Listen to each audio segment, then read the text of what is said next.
भविष्य पहले से ही यहाँ है, ये बस समान रूप से वितरित नहीं है।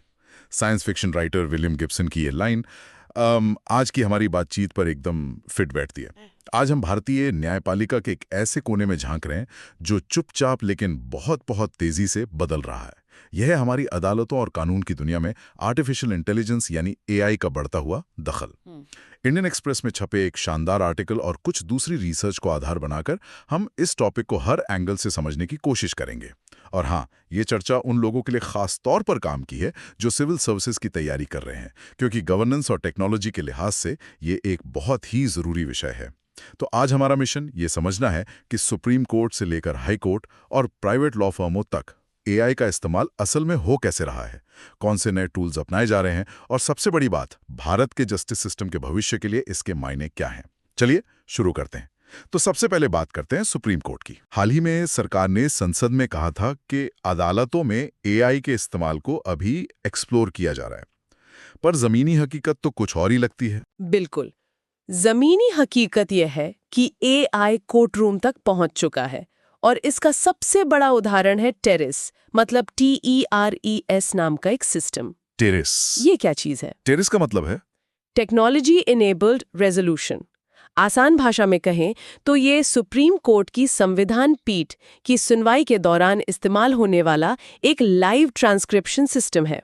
Live transcription? हाँ, जैसे जैसे वकील बहस करते हैं, ये सिस्टम उनकी हर बात को रियल टाइम में, मतलब उसी वक्त, टेक्स्ट में बदल देता है। एक मिनट, लेकिन अदालतों में तो हमेशा से रिकॉर्ड रखे जाते रहे हैं, स्टेनोग्राफर यही तो करते आए हैं। तो ये टेरिस सिस्टम ऐसा क्या अलग कर रहा है जो पहले नहीं होता था? ये एक बहुत अच्छा सवाल है।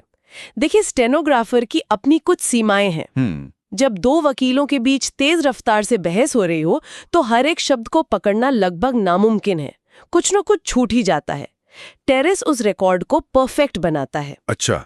इसकी को-फाउंडर दीपिका किन्हाल बताती हैं कि सटीकता उनकी सबसे बड़ी प्राथमिकता है, क्योंकि कानून में तो एक शब्द का हेरफेर। हाँ, एक शब्द से पूरा मतलब बदल सकता है। बिल्कुल, पूरा का पूरा केस पलट सकता है।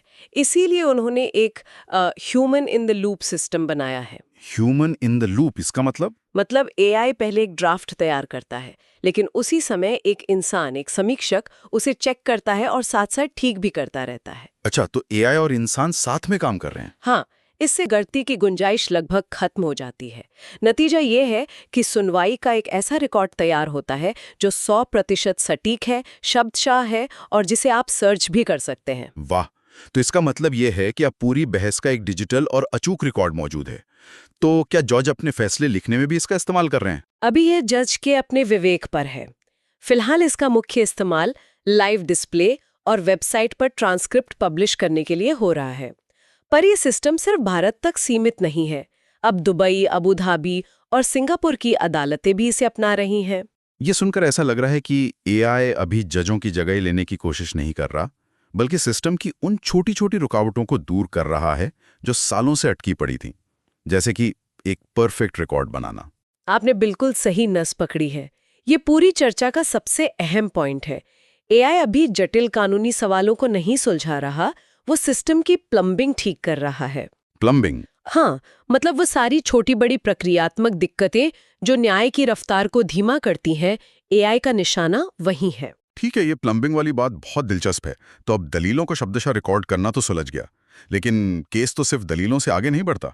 कोर्ट के दिन प्रतिदिन के काम में जो ढेरों छोटी छोटी रुकावटें आती हैं, जैसे कागजात जमा करना, गवाही दर्ज करना, क्या एआई वहां भी कोई मदद कर रहा है? हाँ, और यहीं पर अदालत एआई नाम का एक और सिस्टम सामने आता है जो अभी 9 राज्यों के हाईकोर्ट में काम कर रहा है। इसका फोकस ठीक इसी प्लम्बिंग पर है। अच्छा। इसके को-फाउंडर उत्कर्ष सक्सेना एक बहुत ही आम लेकिन गंभीर समस्या का उदाहरण देते हैं। कई अदालतों में आज भी गवाहों के बयान और जिरह हाथ से लिखे जाते हैं। हाथ से? आज भी? ये तो यकीन करना मुश्किल है। बिल्कुल, और इस प्रक्रिया में हफ्ते लग सकते हैं, खासकर तब जब गवाह किसी लोकल भाषा में बोल रहा हो और उसका अनुवाद भी करना पड़े। तो अदालत एआई इसमें क्या करता है? अदालत एआई इस पूरी प्रक्रिया को ऑटोमेट कर देता है, मतलब हफ्तों का काम मिनटों में हो सकता है। एक मिनट, ये किसी आम ट्रांसक्रिप्शन टूल से अलग कैसे है? मतलब ये एआई सिर्फ सुन नहीं रहा, बल्कि समझ रहा है कि सेक्शन 128 का मतलब क्या है। ये कैसे काम करता है? इसे ऐसे समझिए जैसे गूगल ट्रांसलेट किसी आम बातचीत को तो समझ लेता है, लेकिन किसी डॉक्टर की हैंडराइटिंग या किसी खास कविता के गहरे मतलब को शायद न समझ पाए। सही बात है। उसी तरह इस एआई को खास तौर पर कानूनी भाषा का स्पेशलिस्ट बनाया गया है। इसे कोर्टरूम की भाषा में ट्रेन किया गया है। जब कोई जज कहते हैं section 128 subsection 2 clause C read with section 45, तो ये सिस्टम सिर्फ शब्दों को नहीं पकड़ता बल्कि उस कानूनी ढांचे और उसके संदर्भ को समझता है। कमाल है। और इसका कोई असली उदाहरण है जहां ये बड़े पैमाने पे इस्तेमाल हो रहा हो? केरल हाईकोर्ट इसका बेहतरीन उदाहरण है। वहां इसका इस्तेमाल केस फाइलिंग के स्टेज पर वकालतनामा और दूसरे दस्तावेजों की जांच के लिए किया जा रहा है। फाइलिंग के स्टेज पर ही? हाँ, सोर्स बताते हैं कि इससे करीब 46,000 मामलों की स्क्रीनिंग की जा चुकी है। इससे होता ये है कि जो छोटी मोटी गलतियां बाद में केस को धीमा करती, वो शुरुआत में ही पकड़ में आ जाती है। तो ये भी प्लम्बिंग को ठीक करने का एक और उदाहरण हुआ। ठीक है, लेकिन जब हम कोर्ट के रिकॉर्ड, गवाहों के बयान जैसे इतने संवेदनशील डेटा की बात करते हैं, तो मेरे मन में सबसे पहला सवाल सुरक्षा का आता है। ये डेटा कितना सुरक्षित है? ये डर स्वाभाविक है और बहुत जरूरी भी। अदालत एआई के सीटीओ अर्घ्य भट्टाचार्य ने इसी बात पर जोर देते हुए 3 ऐसी शर्तें रखी हैं जिन पर कोई समझौता नहीं हो सकता। वो उन्हें नॉन नेगोशिएबल कहते हैं। अच्छा, क्या है वो शर्तें? पहली, सारे सिस्टम देश के अंदर ही डिप्लॉय होंगे, यानी डेटा भारत से बाहर नहीं जाएगा। दूसरी, सारे एआई मॉडल्स इन हाउस बनेंगे, कोई थर्ड पार्टी उन्हें एक्सेस नहीं कर सकती। और तीसरी? और तीसरी, कोर्ट की स्पष्ट सहमति के बिना किसी भी डेटा को छुआ तक नहीं जाएगा। ये तो बहुत अच्छी बात है, पर भारत की एक और जमीनी हकीकत है। कहीं इंटरनेट धीमा है, कहीं बिजली चली जाती है। क्या इन एआई सिस्टम्स को बनाते वक्त इन बातों का ध्यान रखा गया है? असल में डेवलपर्स ने इसी बात पर सबसे ज्यादा ध्यान दिया है। उन्होंने कोई भी कोड लिखने से पहले जजों को प्रोटोटाइप दिखाए और उनका फीडबैक लिया। उनका मकसद था एक ऐसा टूल बनाना जो भारत की वास्तविक अदालती परिस्थितियों में काम कर सके, न कि किसी एयर कंडीशन्ड लैब में। इन सब तकनीकी बातों के बीच एक मानवीय सवाल भी है। जब मशीनें इतनी तेजी से काम करने लगेंगी, तो कोर्ट स्टाफ जैसे स्टेनोग्राफर, उनका क्या होगा? क्या उनकी नौकरियां खतरे में हैं? ये डर स्वाभाविक है, लेकिन इसे नौकरी जाने के बजाय काम के बदलने की तरह देखना ज्यादा सही होगा। काम के बदलने की तरह? हाँ, कंपनी का भी यही कहना है कि उनका मकसद स्टाफ को रिप्लेस करना नहीं, बल्कि उनकी मदद करना है। स्टेनोग्राफर का काम अब शायद तेजी से टाइप करना नहीं होगा, बल्कि एआई द्वारा बनाए गए ट्रांसक्रिप्ट को वेरीफाई करना होगा। मतलब उनका काम कम थकाऊ और ज्यादा जिम्मेदारी वाला हो जाएगा। बिल्कुल, बोझ कम हो रहा है और वैल्यू बढ़ रही है। चलिए, अब एक और बहुत जरूरी पहलू पर आते हैं, भाषा। भारत इतना बड़ा और विविध देश है। अक्सर भाषा न्याय के रास्ते में एक दीवार बन जाती है। सही बात है। सुप्रीम कोर्ट का फैसला अंग्रेजी में आता है और एक आम आदमी उसे समझ नहीं पाता।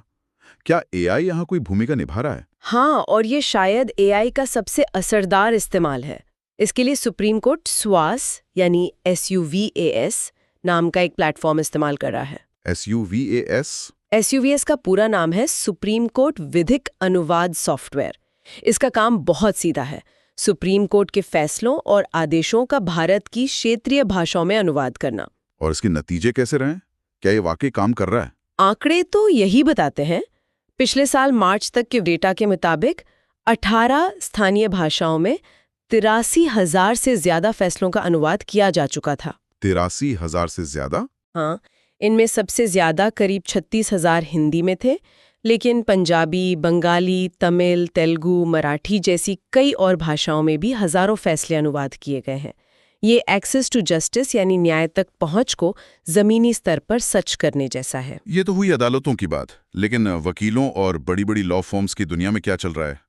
क्या वो भी एआई को अपना रहे हैं या वो अभी भी पुराने तरीकों पर चल रहे हैं? सच तो ये है कि वहाँ एआई को अपनाने की रफ्तार सरकारी अदालतों से भी कहीं ज्यादा तेज है। अच्छा। हाँ, एक्सारा एआई के फाउंडर सुहास बालिगा बताते हैं कि किसी भी कानूनी काम के 3 मुख्य हिस्से होते हैं: ड्राफ्टिंग यानी दस्तावेज बनाना, रिव्यू मतलब उनकी जांच करना, और रिसर्च यानी पुराने केस खोजना।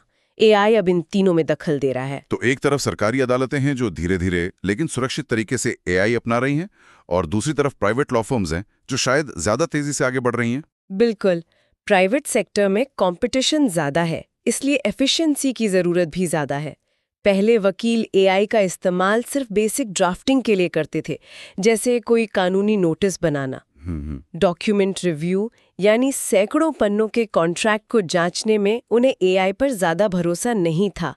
लेकिन अब एआई मॉडल इतने स्मार्ट हो गए हैं कि वो भारी भरकम डॉक्यूमेंट्स को आसानी से एनालाइज कर सकते हैं। और रिसर्च का क्या? वो तो सबसे मुश्किल काम माना जाता है, जहां दिमाग लगाना पड़ता है। यही सबसे बड़ा बदलाव आया है।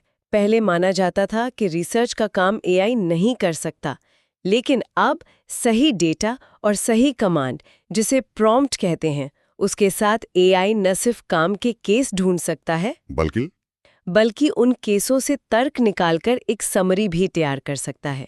चुनौती बस एक है, ये खास कानूनी एआई टूल्स महंगे होते हैं, इसलिए कई वकील अभी भी मुफ्त वाले जनरल एआई प्लेटफॉर्म्स पर निर्भर हैं। लेकिन इस्तेमाल तो कर रहे हैं। हाँ, जैसा बालिगा कहते हैं, आज ऐसा कोई वकील मिलना मुश्किल है जो कहे कि वो एआई का इस्तेमाल बिल्कुल नहीं करता। तो अब तक हमने टेरेस, अदालत एआई और सुवास जैसे कई टूल्स की बात की। हमने ये भी देखा कि कैसे ये सिस्टम अदालतों की प्लम्बिंग को ठीक कर रहे हैं। तो अब बड़ा सवाल ये है कि इन सब का निचोड़ क्या है? ये सब किस बड़ी समस्या का समाधान कर रहे हैं? इसका सबसे सटीक जवाब अगामी नाम के एक नॉन प्रॉफिट संस्था के वरुण हेमाचंद्रन के नजरिए से मिलता है।